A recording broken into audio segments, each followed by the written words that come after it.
Untuk syirik ni adik kakak sekalian, menyengutukan Allah. Dalam banyak-banyak perkara menyengutukan Allah ini, tajuk ni besar. Tapi menyengutukan Allah bukan nanti ke sembah berhala saja. Bukan nanti ke apa sembah tu pekor tu. Menyengutukan Allah melibatkan akidah. Melibatkan kepercayaan. Melibatkan benda yang tak boleh nak diekstrim. Benda yang duduk dalam hati, yang duduk dalam akal kita. Dan banyak benda-benda yang perkara yang boleh tergolong dalam satu bahagian dalam agama kita, adik kakak, kena ambil berat bahagian ni. Namanya rusak iman dan akidah. Maka pada tahun 60-an, 70-an dulu, Allah yarham Gumulah Tok Peti Haji Noh telah diminta oleh kerajaan Malaysia buat satu kitab bahawa seliaan JAKIM. Dulu dia panggil tidak JAKIM, lah ni panggil JAKIM. Dulu dia panggilnya bahagian hal ehwal Islam. Disuruh buat kitab tu digunakan di masjid-masjid ngaji. Nama kitab tersebut adalah kitab Mustika Hadis. Debat yang dia rujuk ialah wajib menjaga dan memelihara jangan rosaknya iman dan Islam. Sebab semaya ada batal, puasa ada batal, haji ada batal, Islam tu sendiri boleh batal. Alhamdulillah. Kita semula. Fahaman ayat sini ialah dalam kitab ni bercerita tentang rosak iman dan Islam boleh terjadi kerana perkataan, perbuatan dan iktikad.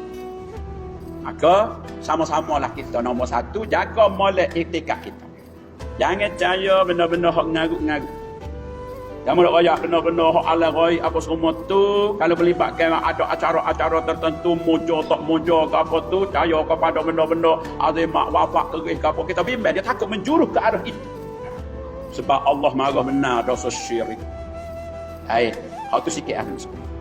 Nombor dua, boleh rosaknya iman. Dalam kitab Tok Peti Haji Noh Mustika Hadis ni ada satu bahagian dia kata contoh-contoh ayat yang mengandungi hukum Islam kalau kata gini boleh jadi rusak iman.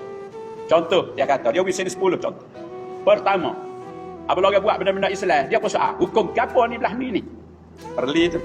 Ino tu. Lepas tu dia kata, buat hukum Islam ni lapuk ni orang tak pakar dah kita lah ni bukan jamin utak. Ino tu. Zaman sekarang dia kata tak patut diharamkan riba kerana menghalangi kemajuan. 3. Waktu Peti Haji Noh tulis.